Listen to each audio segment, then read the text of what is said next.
আজকের রেসিপি নিশ্চয়ই ফটো দেখে বুঝতে পারছেন, কিন্তু এটা ভেজ মোমো বা পনির মোমো নয়, চিকেন মোমো।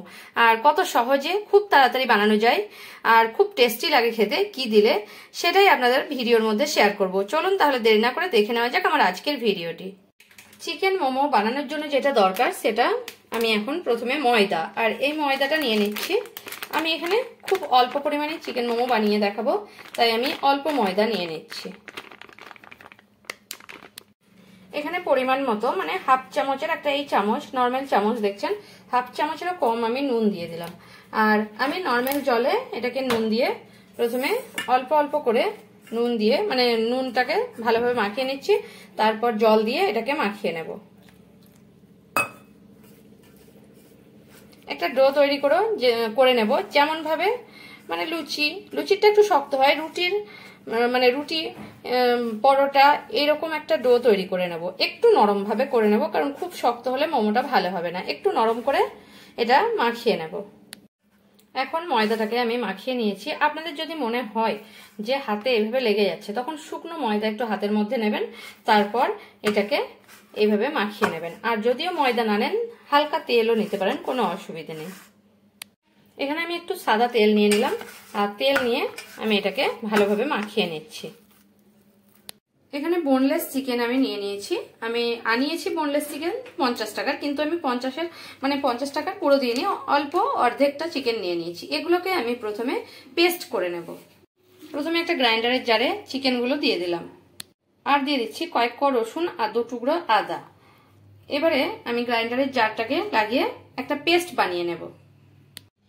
এখানে চিকেনটাকে পেস্ট করে নিয়েছি। এখানে অল্প একটু পেঁয়াজ নিয়ে নিচ্ছি, অর্ধেক পেঁয়াজ একদম ছোট ছোট করে মিহি করে কেটে, আর একটা বড় কাঁচা লঙ্কা। আপনারা চাইলে ঝালটা আরেকটু বেশি দিতে পারেন, তার জন্য আরেকটা কাঁচা লঙ্কা দিয়ে দিতে পারেন। আর দিয়ে দেবো পরিমাণ মতো লবণ। পরিমাণ লবণ বলতে ঠিক হাফ চামচেরও কম লবণটা দিয়ে দিলাম। এবারে আপনারা যে কোনো চামচের সাহায্যেও মাখিয়ে নিতে পারেন, যা কিছুর সঙ্গে মাখিয়ে নিতে পারেন, কিন্তু আমি হাত দিয়ে মাখিয়ে নিচ্ছি, মাখানোটা ভালো হবে, সেই কারণে আমি হাত দিয়ে মাখিয়ে নিচ্ছি। চিকেনটাকে আমার মাখানো হয়ে গেছে, এখন সাইড করে রেখে দেব। এখানে একটা ডেচকিতে জল বসিয়ে দিয়েছি, এই ভাপেই কিন্তু মোমোটা সেদ্ধ হবে। আর একটা ফুটো ফুটো থালা নিয়ে নিয়েছি, এই থালার মধ্যে আমি একটু সাদা তেল এভাবে মাখিয়ে নিচ্ছি, যাতে মোমোগুলো লেগে না যায়। এখানে আমি একটা চাকতি বেলুনি নিয়ে নিয়েছি, একটু ময়দা দিয়ে দিলাম। আর ময়দার মধ্যে বেলবো, কারণ তেলে বেললে খুব অসুবিধা হবে মোমোটা, তাই আমি ময়দার মধ্যে এভাবে বেলে নিচ্ছি। এভাবে বেলে নিয়েছি, যেমন ভাবে লুচি বেলা হয়, পাতলা করেই একটু বেলে নিয়েছি। পাতলা করে যত বেলবো মোমোটা তত ভালো হবে। একদম পাতলা তাই বলে কি একদম পুরো পাতলা নয়, কাগজের মতো, তাহলে আবার মানে অতটা ভালো লাগবে না। ঠিক দেখুন থিকনেসটা দেখাচ্ছি, লুচি যেমন হয় সেরকম করেই বেলে নিয়েছি। এইভাবেই আমি প্রত্যেকটা বেলে নিচ্ছি, তারপর ফিরছি আপনাদের কাছে। এখন সবগুলো বেলে নিয়েছি, এবারে হাতের মধ্যে এটা নিয়ে নিচ্ছি, আর এখানে এরকম চিকেনের পুরটা দিয়ে দিচ্ছি। আপনারা কম বেশি পুর করে নিতে পারেন, কোনো অসুবিধা নেই। এবারে এক সাইড থেকে আপনারা ভাঁজ করবেন, ঠিক এভাবে এভাবে, মানে যেমনভাবে শাড়ি ভাঁজ করা হয় ঠিক সেভাবেই ভাঁজ করবেন। এবারে কি করব, দুই সাইড যখন অর্ধেক অর্ধেক ভাঁজ করে নিয়েছি, এই দুই সাইডটা এভাবে দিয়ে এভাবে মুড়ে নেব। আর এগুলো দুই সাইডে এভাবে মুখটা বন্ধ করে দেব, দুই সাইডের এভাবে ধরে বন্ধ করে দেব। জল লাগবে না, কিছু না, এমনি বন্ধ হয়ে যাবে। দেখুন কতটা সুন্দর ডিজাইনটা হলো।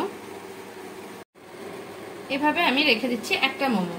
এভাবেই আমি আর একটাও করে নিচ্ছি। আপনাদের অন্যান্য ডিজাইনও পরে অন্য কোনো দিন দেখাবো।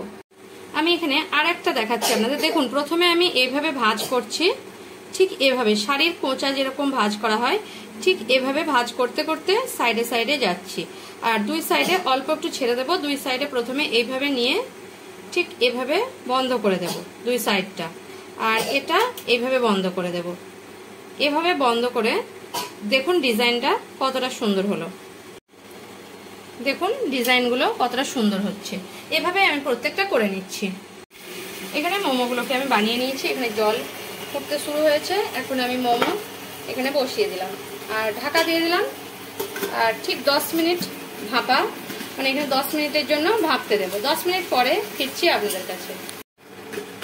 10 মিনিট পরে আমি দেখাচ্ছি। দেখুন মোমোগুলোকে ভাপিয়ে নিয়েছি, এবারে আপনাদের তুলে দেখাচ্ছি। আমি এখন ইন্ডাকশনটা অফ করে দিচ্ছি। দেখুন ইন্ডাকশনটা অফ করে দিলাম, এবারে একটা একটা করে তুলে নেব। এখন আমি ধীরে ধীরে একটা একটা করে মোমোগুলোকে নামিয়ে নিচ্ছি। দেখুন কতটা সুন্দর, আপনাদের কেটেও দেখাবো। আমার ভিডিও যদি আপনাদের ভালো লেগে থাকে তাহলে আমার চ্যানেলকে সাবস্ক্রাইব করার অনুরোধ রইল, আর কমেন্ট করে জানাবেন এই মোমোর রেসিপিটা, চিকেন মোমোর রেসিপিটা আপনাদের কেমন লাগলো। যদি ভালো লেগে থাকে তাহলে একটা লাইক করতে ভুলবেন না, আর প্রচুর প্রচুর শেয়ার করবেন।